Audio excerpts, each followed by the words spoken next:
Emily sneered at me after I announced my resignation, and I responded by maintaining a silent, steady gaze. Our conversation had revolved around the company's decision to cut labor costs, with particular disdain aimed at those supposedly exploiting overtime pay. Tom, too, seemed to relish the notion of trimming expenses. A week later, my phone incessantly rang with calls from the company. Upon answering, the president inquired sharply, "Who exactly are you?" I couldn't help but scoff mockingly at the president's question. In response, I introduced myself as Lily Johnson, a 59-year-old employee with 37 years of dedicated service since my college graduation. I explained our company's role in providing administrative services, particularly catering to busy company presidents handling clerical work. Specializing in tax-related matters, I proudly managed 45 clients, a responsibility that had grown overwhelming despite the assistance of a part-timer. Despite the challenges, I couldn't show any sign of weakness. Our clients were long-standing relationships, and their adversities fueled my determination. Today, as I sat in front of my computer, the relentless harassment from Tom and Emily weighed heavily on my mind. Tom, 7 years my junior and now the head of the tax department, had drastically changed his demeanor 3 months ago upon promotion. His once polite tone was replaced with condescension and complaints, making every interaction a struggle. Even when I countered, he remained unfazed, instructing me to consult the manual for guidance and warning against unnecessary actions. Emily, Tom's assistant, joined in the harassment, criticizing my efficiency and mocking my rank and file status. Despite being the first to decline a promotion to department head, a fact unknown to Tom and Emily, I committed to completing my regular duties. Their harassment persisted, with Tom accusing me of increasing overtime, branding it a waste. Emily echoed his sentiment, sighing as she claimed my constant overtime was dragging down the entire tax department's performance. The recent cause of my overtime was Tom unexpectedly leaving a month's worth of client files on my desk to be filed by the end of the month after work. My face drained of color as I glanced at the files before me. "Wait, these all have deadlines this month, right?" I uttered in confusion. However, before I could grasp the gravity of the situation, Tom was already packing up his desk, completely uninterested in addressing my concerns. "I'm heading out. Take care with that," he casually remarked as he swiftly left the office, leaving me with a pile of urgent tasks. Emily followed suit, adding insult to injury with a mocking laugh. The incredulity of the situation weighed on me, and I sighed heavily as I opened the client files scattered on my desk.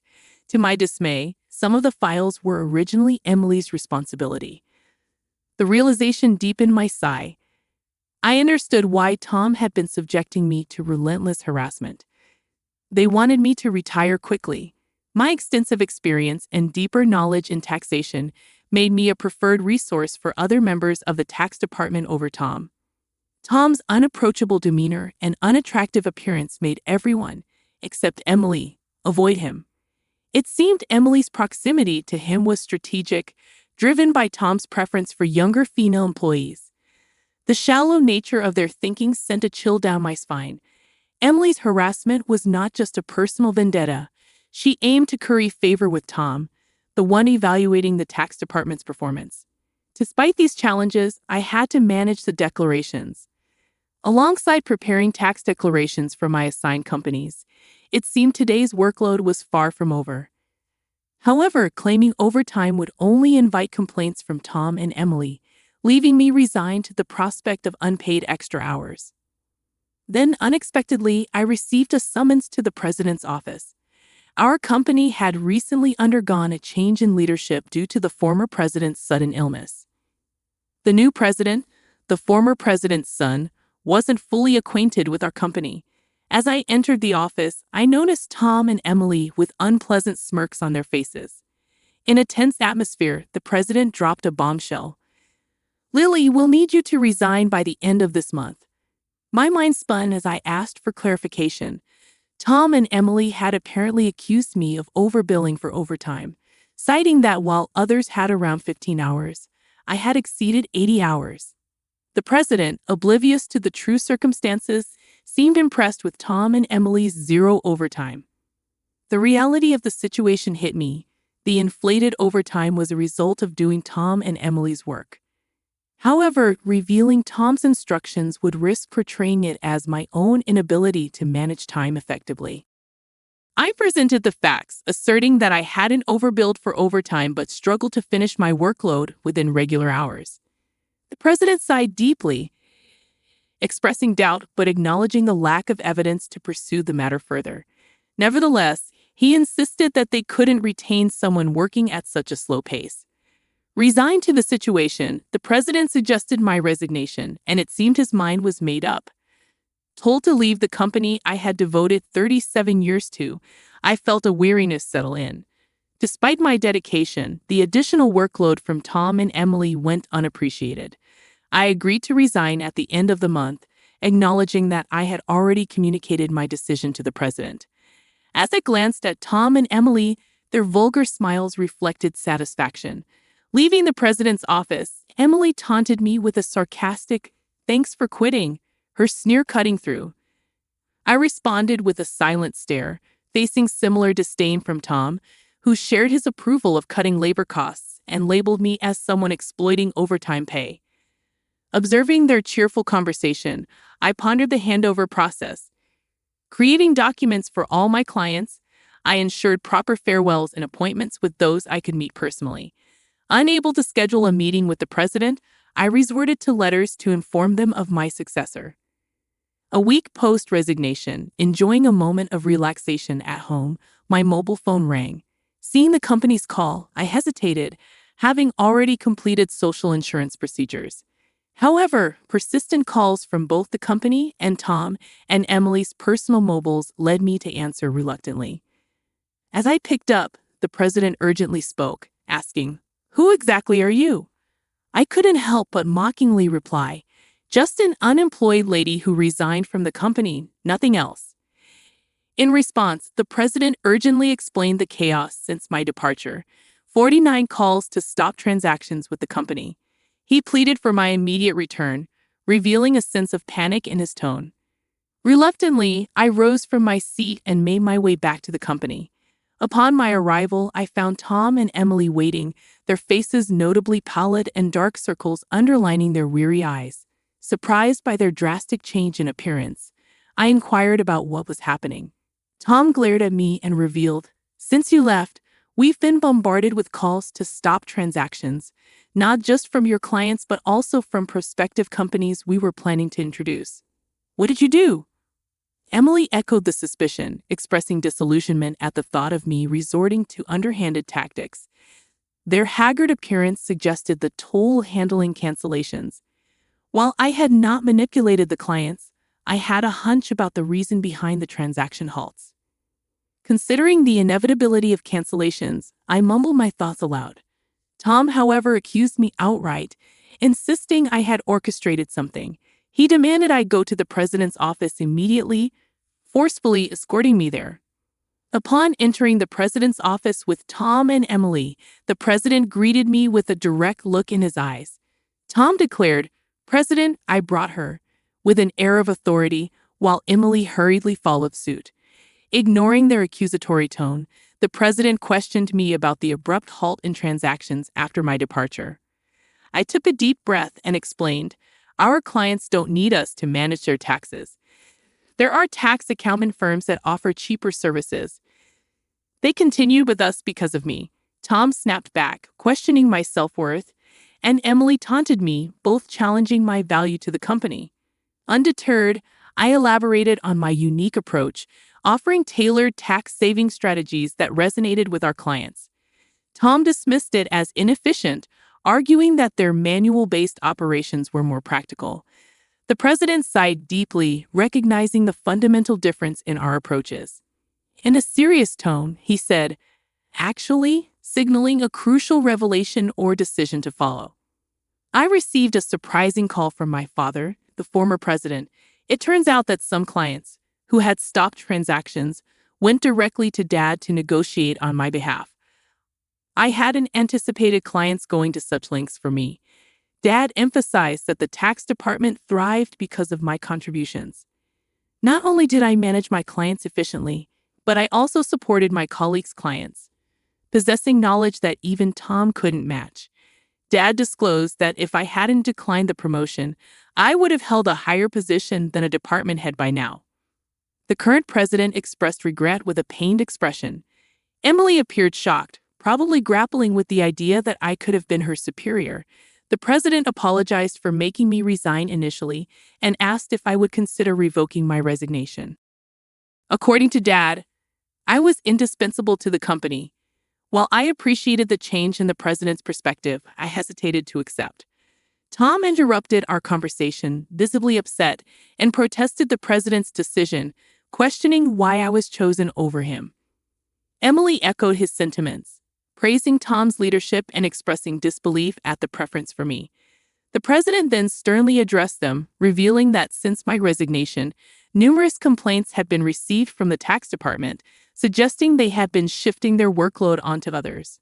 Tom's face turned pale as the president exposed the fact that he had been pushing the preparation of client declaration forms onto subordinates, including Emily's work for multiple clients. The president pointed out the irony, considering Tom had accused me of being a salary thief. Observing Tom and Emily's pale expressions, the president continued by revealing an alleged leak about their romantic involvement. Tom struggled to defend himself, claiming he was merely mentoring Emily as her superior. However, the president produced receipts from the accounting department, indicating dining expenses filed by Tom. Confronted with evidence, Tom, sweating profusely, was unable to provide a convincing explanation. Emily, too, turned ghostly pale as the president accused them of neglecting their duties, inflating expense claims, and violating company policy by having an affair in the office while being married. In a calm and straightforward manner, the president declared the termination of their employment effective immediately. Tom and Emily tried to resist, promising to retract the receipt claims and pleading for their jobs.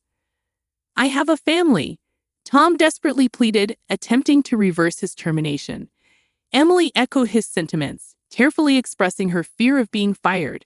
She promised to apologize to me and others for burdening them with work, realizing the gravity of the situation involving neglect of duties and an affair with a supervisor. Concerned about her reputation, she implored for a second chance. Sensing their desperation, I offered advice. "Why don't you stop resisting? It's undignified," I suggested. Tom glared at me, retorting, "Shut up. What would a single person like you understand?" I sighed, reminding him, "Tom, you were the one who got me fired. It's just karma. What goes around comes around. Why don't you take some responsibility and reflect a bit?" Frustrated, Tom looked away, while Emily bit her lip in distress. Aware of more details about their misconduct, I turned to the president, asking with a smile if I should share them. Tom and Emily frantically tried to stop me, fearing further exposure. I issued an ultimatum, warning them that wrongdoings would eventually come to light, urging them to face reality before it worsened. At my words, both Tom and Emily collapsed to their knees, and the president decided to fire them on the spot. Later, I revealed more about their misdeeds, including Tom faking business trips to spend days with Emily and their insidious tactics of harassing disliked employees into quitting. Despite my attempts to help those employees, Tom and Emily's strategies were relentless. They repeatedly reprimanded and pressured employees out of my sight, often assigning sudden tasks with tight deadlines. The resigned employees had initially asked me to keep quiet, but since they were now happily working elsewhere, I decided it was time to speak up. The president, furious at my revelations, expressed anger about cutting Tom and Emily's final salary. He planned to thoroughly investigate past inflated expense claims. Tom, with tears in his eyes, begged the president not to cut his salary, fearing the impact on his family. As the truth unraveled, Tom's affair with Emily came to light, leading to Tom's divorce. The two now faced claims for compensation in the divorce lawsuit, marking the consequential aftermath of their actions. I became aware of the situation when Tom reached out to me, seeking assistance in persuading the president to reconsider their firing. Emily and Tom found themselves in dire straits. Despite their efforts, they struggled to secure new jobs in the tax industry. The industry's close-knit nature meant that word of their misdeeds spread rapidly, making potential employers hesitant to hire them.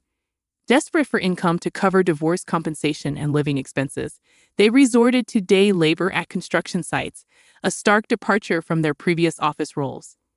Emily would often call me in tears, pleading for help. "Lily, please help.